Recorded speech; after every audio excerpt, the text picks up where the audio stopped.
La méditation de ce 2 mars est intitulée « Un remède pour la maladie du péché ». La tête entière est malade et tout le cœur est souffrant. De la plante du pied jusqu'à la tête, rien n'est en bon état.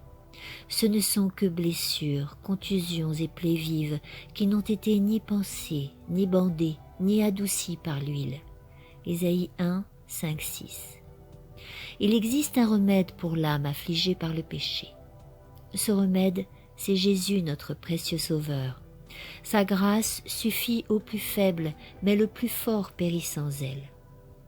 J'ai vu comment cette grâce peut s'obtenir. Entrez dans votre chambre et là, intercédez auprès de Dieu. Ô Dieu, crée en moi un cœur pur, renouvelle en moi un esprit bien disposé. Psaume 51, 10. Soyez fervents, sincères. La prière fervente a une grande efficace.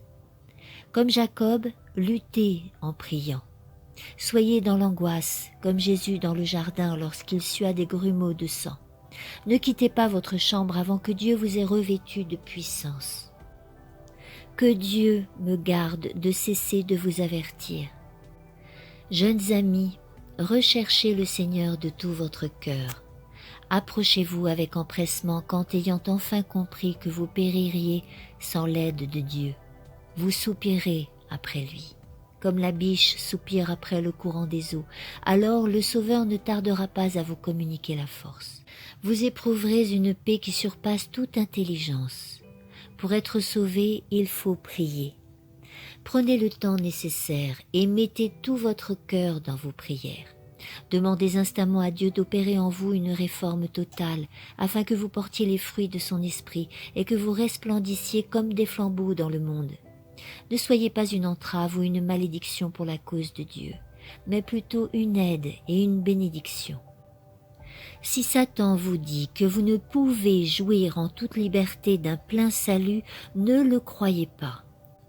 J'ai vu que chaque chrétien a le privilège de ressentir profondément l'influence de l'esprit.